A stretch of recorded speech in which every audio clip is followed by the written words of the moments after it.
What is going on, everybody? Welcome back to the Total Takedown for UFC Vegas 78. We got fights coming up this week, folks, and we're talking overs and unders, and it's a very special Thursday. We got the Vikings shirt on. Welcome back, football season, preseason tonight. Be careful out there. Don't degen too much on this stuff. We got to preserve that bankroll for Saturday. Let's get straight into this. First fight of the night, Santos takes on Juliana Miller. 2.5 the total. Over 2.5 is minus 220. Under 2.5 is plus 180. And I'll be honest with you guys, I'm not overly impressed with Luana Santos. Like, she does everything well enough. She's a decent prospect. I'm just not sure she's quite ready for the UFC level. The same could be said for Juliana Miller, except the one thing she's got going her way is she is a finisher. She's got solid submission grappling. She's a weight bully. She is big for this weight class. And if she gets on top of you, those elbows are nasty. So she could pound her way to a TKO finish or wrap up a submission at any point in time in this fight and end it.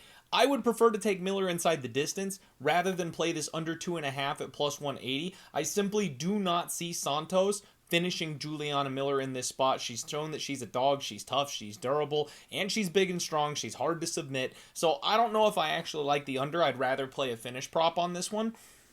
But I could see this one really go either way. It's a stay-away fight here from me from a totals perspective. Next up, you've got the short notice fight, Jose Johnson taking on Blackshear. 2.5 the total. Over 2.5 is plus 125. Under 2.5, minus 145. And this is a really interesting fight. So as soon as they dropped the line, everybody and their mom started piling in on Blackshear. This is the favorite pick of the week. Everyone is just laying the hammer here. Jose Johnson comes to us from the Contender Series.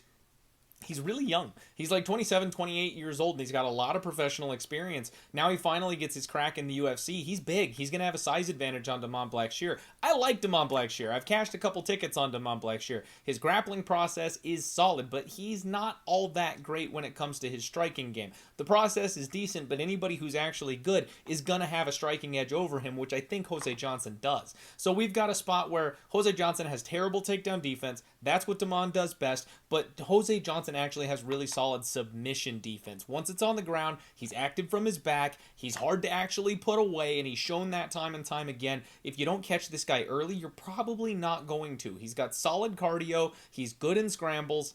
I kind of like the over here. We've seen Blackshear go the distance in a couple of different fights, and we've seen Jose Johnson start to go the distance recently. Like I said, that defensive capability, it's starting to be more of a thing for this kid. They're both young. They're both capable of improving. I think Blackshear will get the takedowns, and as long as he doesn't give up a bad transition and give up a choke or something like that, I think Jose Johnson will stay safe in those grappling situations and get us to kind of a sketchy decision here. I'm tempted on the over 2.5 at plus 125. I could see a full 15-minute fight here between these two.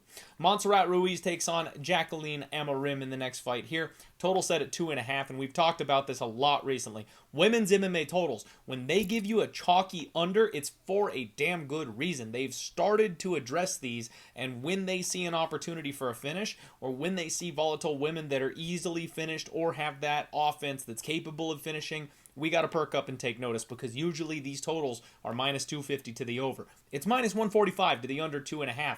I really think that Amorim is going to absolutely destroy Montserrat Ruiz. I wouldn't have been surprised if they gave us a 1.5 total for this one here. And we've seen Amorim kind of falls apart when her gas tank runs dry. So maybe Ruiz has the opportunity to finish. Ruiz has the opportunity to actually get the finish over Amorim if she is tired. I just don't think that's going to happen. The one thing Montserrat Ruiz is good at is getting the fight to the ground. She's not a good striker. She's not a great wrestler. She's not a great jiu-jitsu player. She's decent pretty much everywhere, but she's got that head and arm toss. She's got okay takedowns. She is looking to get her fights to the floor as quickly as possible, and that just plays straight into the hands of Amorim. This is the UFC saying, Ruiz, we could care less. Amorim needs a get-right fight because she is the prospect. I need to look at the numbers. I still don't have props yet. Come on, DraftKings, get it together. I need to see what Amorim inside the distance or by submission is. I think she's looking at like even money by sub. Maybe it's minus 125, minus 130 for inside the distance. And usually I talk to you guys about, hey, you need to, be careful when it's a one-sided finish. We want finishing upside on both fighters, right? We do have that here just a tid little bit. But the bigger thing is if we think Amorim is winning inside the distance, more often than not, that's going to be in the first round. That's been her whole career. So if she's finishing, it's usually early. And if the price tag is minus 135, we're getting minus 145 on an under 2.5 here. Why would we not take the under 2.5 and get both fighters included when we expect this to be a round one finish? pay the 15 cents. We've missed these opportunities before, and it just doesn't make sense to try and take advantage of a 10 or 15 cent line difference when you get both fighters and a much higher probability of cashing your ticket. I think I like the under 2.5 here. I'm waiting for that prop number to come out to see what the actual difference is, but if it's minuscule, I'm betting this under 2.5. Martin Buday takes on Josh Parisian up next, another 2.5 total, over -125, under is +105. Sloppy heavyweights, man. This one's got me sketched out. This one really could go either way because Josh Parisian's got some of the worst takedown defense in the UFC. Both these guys are tough enough. Both these guys are durable. The only way Josh Parisian's ever getting a finish, ever, like in his entire MMA career, is ground and pound. He has to be on top of you. That's his only real weapon. He's got pillow fist for hands on the feet. Yes, he's got high volume, but that's never going to bother a guy like Martin Buday. Now, Buday, he's got finishing ability on the feet with those big, powerful clinch knees. He's got finishing ability on the ground. He actually hits really hard. This guy could put Josh Parisian away. But we also could get an exhausted heavyweight slobber knocker match where Buday pushes Josh Parisian up against the fence and hits him with a knee about every 5 seconds, and the ref just kind of lets them sit there. I could see this going over 2.5 at -125. I don't like having no finishing upside from Josh Parisian because I highly doubt he gets on top of a monster like Martin Buday. I can't bet the under here. I'm going to lean over, but definitely a pass. Isaac Dulgarian finally makes his UFC debut this week against Francis the Fire Marshal. 2.5 the total, over 2.5 +145, under 2.5 is -160. And I do lean with the under 2.5. You know, Dulgarian's a guy that has all of his fights, round one finish every single time. Amateur, pro, every single fight he's had, round one finish. Now, Francis Marshall has been pretty tough, has been pretty terrible. He's a pretty good wrestler. But Isaac Dulgarian has much higher level wrestling credentials. He's actually a college level wrestler, whereas Francis Marshall was a standout high school wrestler and then transitioned into MMA directly. Isaac has nukes in his hands, and he's all gas, no brakes early on in these fights. We don't know what it looks like if he gets extended, so there is a chance he could gas out and Francis Marshall maybe takes advantage of him. And the fact that Francis Marshall, you go back and run his last couple fights, this guy's got no striking defense to speak of. His hands are always low, and he gets clocked by a lot of people in his fights. He just hasn't fought anybody with enough power to put him down. I think he's going to get hurt by somebody. Does Isaac carry that kind of power at the UFC level? I'm not sure, but the way he's hit the people he's fought so far on the regional scene, I kind of think maybe he does. I'm going to side with violence here, under 2.5, -165. Haven't bet that one. It's just a little bit chalky, and it's a little narrative-y because of the way Isaac Dulgarian finishes everything so early, but I think that's the move. Mike Berdine takes on Terrence McKinney, and it's a McKinney fight, folks. We got a 1.5, under is -300. You heard that right. Under 1.5 is -300, and it makes sense. Terrence McKinney just is not capable of fighting in an extended fight. He comes out, he blows through his opponents, or he gets finished immediately after he runs out of gas. This fight is no different. Now, Berdine, I like Berdine. He's tough, he's durable enough, I guess, kind of, sort of, not really. Now that I talk about that, I ran back the tape on it. You watch his Alex Hernandez fight, dude got absolutely nuked with a right hand and sat down. I mean, it was practically a walk-off KO for Alexander the Great Hernandez. And then in his next fight against Natan Levy, yes, he almost finished Levy in the third round, showing off his good gas tank, showing off his ability to tank damage. But Levy also is like one-and-done explosions. He can't really put a full 15 minutes together, and he gasses out extremely quickly as well and kind of does whatever it takes to hang on deep in the fight. So I think the way Terrence McKinney fights, he's gonna hurt Mike Berdine early. He's gonna hurt him quickly, he's gonna hurt him early, and I think he hits harder than Alexander Hernandez does. This is that spot where everybody's trying to fade McKinney because of the gas tank. We've seen it happen a couple times. Everyone's jumping all over the dog money on Mike. I don't think this is happening because I think Mike's going to be a round one victim and Terrence gets on track here a little bit this week. Under 1.5 is obviously the move, but there's no way I'm laying -300 on it.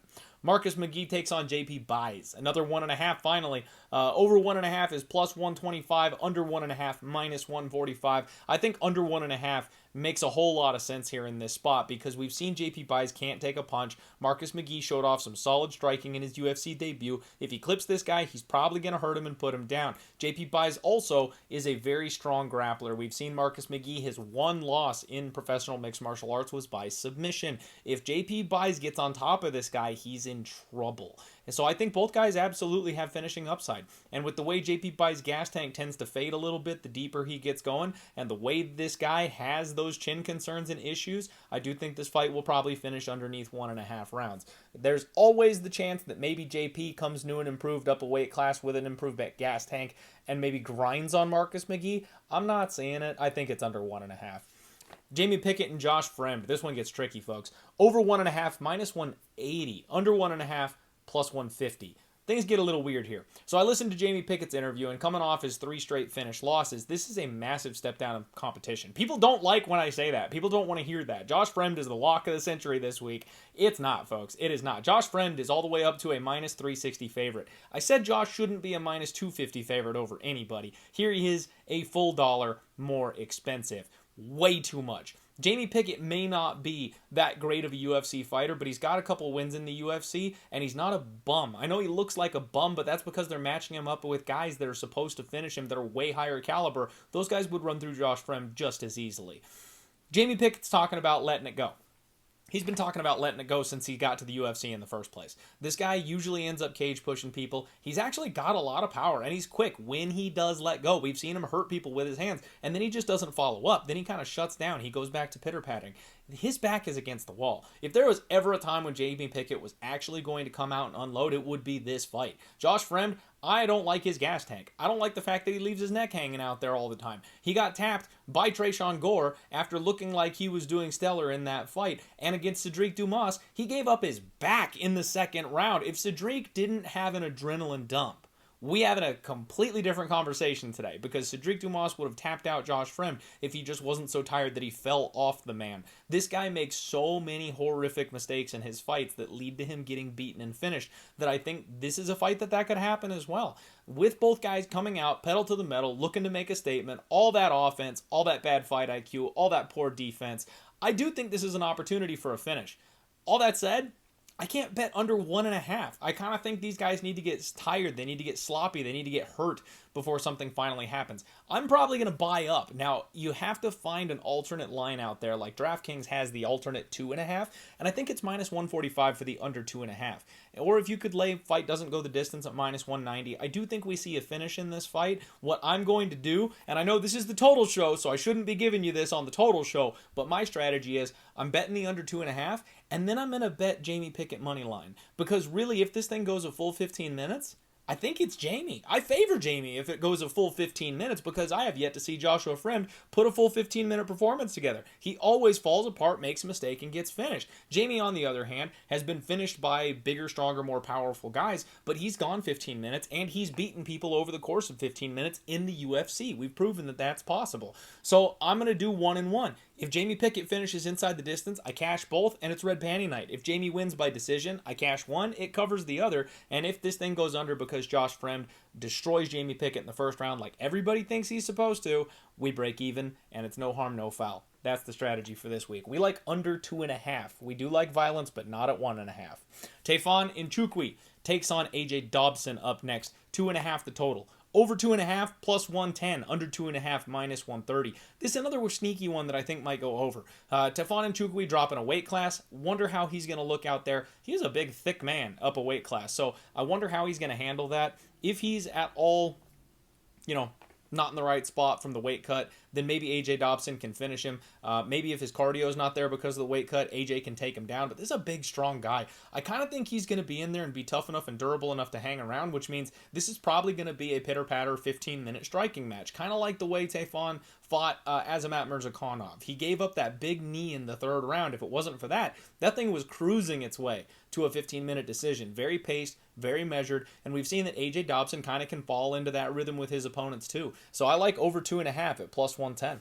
Jasmine Lucindo takes on Polyana Viana in the next fight here. 2.5 the total. Over is minus 180. Under 2.5 is plus 150, it looks like. That's a little juicier than what I've seen before. I actually played fight doesn't go the distance at even money, plus 100. I like that number. I don't want to lay the 2.5. I want those extra 2.5 minutes. So I'm playing fight does not go the distance, and I did bet this one already. I just think there's too much firepower here. Polyana Viana can hurt people with her hands. We saw that in her last fight. Obviously, she's got that crazy offensive submission grappling game. And Jasmine Lucindo, the time she's lost, it's all been by sub. So she can be caught, she can be had, and she also causes car crashes. This girl comes forward and swings heavies, fast hands. She could get clipped by Viana and hurt on the feet, I think. But the flip side, I think, is also true. The way Viana fights, everything's hooks from down by her hips. Her head is completely wide open. If Lucindo cracks her a couple of times coming in fast the way she does, I think Lucindo can get a TKO. Give me ladies violence. Let's go. Give me an under here. Chris Dawkins taking on Roundtree in the next fight. 1.5 total. Over 1.5 is plus 150. Under 1.5 minus 180. The way these guys are built, I just think this is going under 1.5. I think this is another good solid violence spot. I wouldn't be shocked at all, actually, though, if Chris Dawkins comes out and grapples. He's coming off 3 KO losses. Really needs to get a win here in this spot. Down a weight class, so actually he might be the physically more imposing guy, even though Khalil's got all those muscles. He's a BJJ black belt. We have never seen him grapple. His game plan against Jairzinho, he came out and told us, was going to be to take him down. He just never quite got there because he got cracked by the second hardest puncher in UFC history. So now that he comes down here to face Khalil, we've seen this guy is allergic to takedowns. If he gets taken down by anybody, he breaks, and he breaks quickly. I would love Dawkins to go to that game plan here on Saturday. Now, if he doesn't go to that game plan, he could also very much be live to get cracked by Roundtree. Everyone's out there laying chalk on Khalil by KO. The last time that happened, he went a full 15 with Marcin Prachniow because he couldn't keep up with the guy's speed and footwork. Chris Dawkins, I think, is the side here this week, and I do think he finishes because that's kind of how he does. His losing condition, though, is getting chinned. So, yeah, I think under 1.5 makes some sense. Hakeem Dawodu and Cub Swanson in the co-main event. I hate this fight. 2.5 the total. Over 2.5, minus 120. Under 2.5 is plus 100 even money. Oh, both guys' durability in question. I've talked about Hakeem's chin a lot of times. People get mad at me. He keeps going to split decisions. He digs deep. He stays alive. He stays in the fight. Turns into a volume striker, but it's always close. It's always close. He can be cracked. He can be hurt. He just somehow manages to stick around. Is Cub the guy that's actually going to catch him? Man, give me just, not quite this old of Cub a year or two ago before he tried to make, the weight cut down a weight class. That guy probably does catch him, but today, I don't know about today. Cub might be retiring. I have yet to hear his interview this week. I'm not sure if that's in his head or not. He should be, though, sooner than later. At any rate, I'm not sure how into the brawl Cub Swanson is these days. So I don't know what the game plan is. I don't really know how he's going to come out and address this thing. This could be an easy under where Cub is retirement ready and he gets put away by Hakeem because he just can't keep up anymore. He's getting caught. He's getting hurt again. Pack it up and take it home. Or maybe he chins Hakeem, comes back, Frankie Edgar style, one more for the Gipper. I could see both of those things happening. But Hakeem Dawodu's got a history of having these grinding, slow, low-paced fights where he just goes to split with everybody. And because of that, I'm terrified that we get like a wrestling Cub Swanson who just doesn't want to get punched in the face and a Hakeem who gets frozen by the moment and we see an over 2.5. Don't bet this total, folks. Unless you know something I don't, you've got a real good solid read. This is the stay away of the night. I will say over 2.5, and we all get very disappointed by the finish of this one, kind of like last week's co-main event. Rafael dos Anjos taking on Vicente Luque here in the main event. 4.5, your total. Over 4.5 is plus 120. Under 4.5, minus 145. And I kind of lean with the under here in this spot. Now, Vicente Luque, I know he's coming off that finish. There's all the brain bleed talks. If he is a shot man, RDA probably takes him down and taps him out. That's probably a true thing that happens. Or he could even knock him out on the feet. RDA is no slouch when it comes to the striking. Now, Vicente Luque, he's going to have a whole lot of size on Rafael dos Anjos, and poor guy Rafael's getting old, all right? He just got knocked out in the 5th round of his last main event slot.